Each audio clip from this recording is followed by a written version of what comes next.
যে আমাকে কিন্তু এখনো টাচ করে, মানে দেয়ালে যে গ্রাফিতিগুলো এখনো লেখা আছে, যদিও মডিফাইড হয়েছে পরবর্তীকালে, কিন্তু কিছু কিছু গ্রাফিতি এখনো আছে। এবং আমি দেখি যে আপনার এলিফ্যান্ট রোড বরাবর তার আগে সায়েন্স ল্যাবের মোড়ে একটা জায়গায় লেখা আছে যে দেশ এবং ধর্মকে একসাথে মিলাইতে যায় না, তাহলে কৃষ্ণচূড়ার নাম দেবে কি ফাতেমা চূড়া, এখনো লেখা আছে আমি দেখি।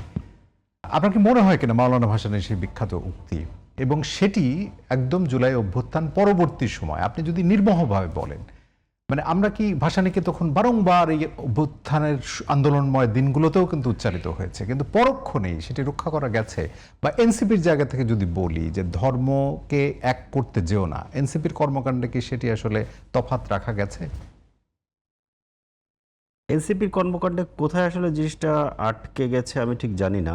মানে এই অভিযোগটা এনসিপির বিরুদ্ধে করা হয়। মানে মোটা থেকে যদি একটা আপনি জিনিস- নির্বাচনী ঐক্যের একটা জায়গায় যেটা- বলেন। হ্যাঁ, একটা আচ্ছা। জিনিস যেটা হচ্ছে যে এনসিপি যেহেতু মানে ধর্মপন্থী দলগুলোর সাথে এনসিপি ওঠা বসা করেছে,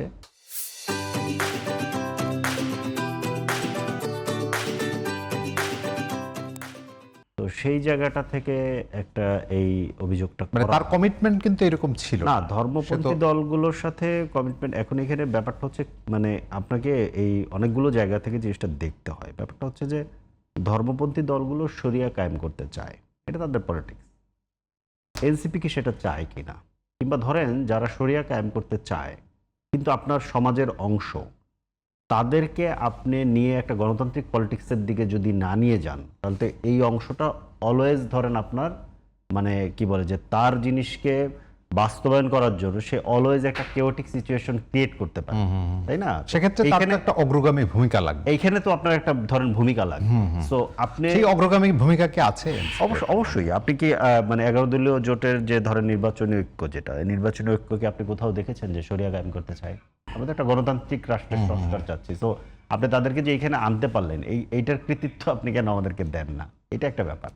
আরেকটা ব্যাপার হচ্ছে যে এবং এটা নিয়ে কিন্তু এনসিপির ভেতরেও তো এক ধরনের আলোচনা হয়েছে, আপনাদের সাধারণ সেটা তো সভাগুলো আছে, হয়েছে, সেটা তো আছে। আপনাদের অনেক সদস্য পদত্যাগ দল থেকে ছেড়ে চলে গেছে। এইগুলো এগুলো এগুলো ব্যাপারটা হচ্ছে কি, এখানে একটা ধরেন মানে কি বলবো যে একটা ইসলামোফোবিক একটা ন্যারেটিভ আছে, এখানে একটা ইসলামোফোবিক ন্যারেটিভ আছে। এই ন্যারেটিভটা হচ্ছে কি এক একটা সময় এক একটা জায়গার উপরে ভর করে। মানে ভরটা হচ্ছে এরকম যে ও নিজে একটা পাটাতনের উপরে দাঁড়ায়, তাদেরকে ব্যবহার করে একটা গ্রুপ অফ পিপলকে অলওয়েজ হচ্ছে এখানে মানে সোসাইটি থেকে বাদ দিয়ে দিতে চায়, কিন্তু they are the part of the society. ধরেন এখানে যে হাজার হাজার মাদ্রাসা আছে, লক্ষ মাদ্রাসা আছে, এই মাদ্রাসা থেকে যে ছাত্ররা পড়াশোনা করে বের হচ্ছে তাকে আপনি কি করবেন? এটা তো আপনাকে এই প্রবলেম মানে এই প্রশ্নের সলভ করতে, প্রবলেম আকারে দেখা না, প্রশ্নের সলভ করতে হবে। মানে যেটা এক্সিস্ট এখন করে। হ্যাঁ, যেটা আছে অলরেডি, আপনি কি তাকে প্রতিবার সাপ্লাই এনে গুলি করে মেরে ফেলবেন? এটা তো হয় না। এভাবে তো একটা জনগোষ্ঠীকে ধরে নাই করে দেওয়া যায় না। সো ওই জায়গাটা থেকে একটা ইসলামোফোবিক জায়গা থেকে জিনিসটাকে দেখা হয়েছে, এবং যেই কারণে ধরেন জামাত ইসলাম ধরেন যখন বিএনপির সাথে জোটে ছিল, তখন বিএনপি জামাত নামের একটা শব্দবন্ধ কিন্তু আমরা দেখেছি। এবং বিএনপি জামাত আপনি খেয়াল করে দেখেন 10 বছর আগে 8 বছর আগে বিএনপি জামাত বলা, বিএনপি জামাতের একটা আন্দোলন কিংবা বিএনপি জামাতের একটা মিছিলের উপরে পুলিশের গুলি, তো ওইটা বলার কারণেই মানুষের ভেতরে একটা কাজ করতে, আচ্ছা ওই গুলি করা তো ঠিকই আছে, বিএনপি জামাত যেহেতু গুলি করা ঠিকই আছে। এটা কোথা থেকে আসলে তৈরি হইলো, ওই জায়গাটা থেকে জিনিসটা দেখার ব্যাপার আছে। আর একটু আমি একটা দুইটা কথা একটু বলতে চাই। আজকে একটা মানে বিশেষ দিন, মানে কি বলবো যে একই দিকে একই সাথে খুব আবেগের আনন্দের, আবার একই সাথে অনেক শঙ্কারও। একটা তো হচ্ছে আবু সাইদের ব্যাপারে আমি বললাম, আমরা একটা রায় পাইছি, ভাই বললেন যে শুধুমাত্র যারা গুলি চালিয়েছে কিংবা ওইখানে যারা ছিল তাদের ব্যাপারে হুকুমের আসামিরা কোথায়, তারা কারা, এটা আমরা এখনো জানতে পারিনি, তাদের বিরুদ্ধে রায় আমরা পাবো কিনা, এটা একটা প্রশ্ন। 2 নম্বর প্রশ্ন, একই দিন বিএনপির একজন কর্মী ওয়াসিম শহীদ হয়েছে, তার বিচারও আমরা চাই, তার বিচারও করতে হবে। আর এই দিনেই একটা খুবই বাজে নজির সৃষ্টি হলো, সেটা হচ্ছে একটা না, দুইটা বড় বাজে নজির সৃষ্টি হয়েছে। একটা হচ্ছে আজকে 2টা উপনির্বাচন হচ্ছে, আপনি জানেন, এবং এই নির্বাচনে আমরা মোটামুটি এতক্ষণে আমরা বুঝতে পারতেছি যে আবারও পুরনো মাগুরা স্টাইলের নির্বাচনের জমানা ফেরত আসতো, যেটা আমাদের কাম্য এবং ছিল। একজন প্রার্থী সম্ভবত নির্বাচন বয়কটের ঘোষণাও দিয়েছে। সো এটা আমাদের কাম্য ছিল না। এটা একটা ব্যাপার। আর একটা ব্যাপার হচ্ছে আজকে পার্লামেন্টে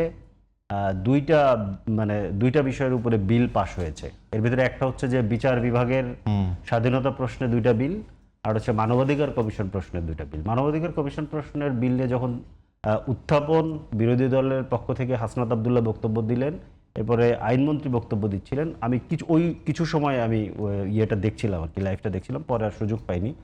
খুব ইন্টারেস্টিংলি আমি খেয়াল করলাম যে আইনমন্ত্রী সাহেব যে বক্তব্যগুলো দিচ্ছেন, উনি যে ওনার যুক্তিগুলো দাঁড় করেছেন, উনি তো একজন আইনজীবী। এখন আইনজীবীর ক্ষেত্রে যেটা হয়, আইনজীবী কিন্তু ধরেন যখন যে পক্ষে থাকে উনি সেটার পক্ষে যুক্তি উপস্থাপন করেন, কিন্তু আইনজীবীর ঊর্ধ্বে উঠে উনি এখন একটা রাজনৈতিক দলের সংসদ সদস্য এবং একটা সরকারের আইনমন্ত্রী, এবং উনি যে আইন তৈরি করবেন এই আইনের উপরে অনেক কিছু নির্ভর করে।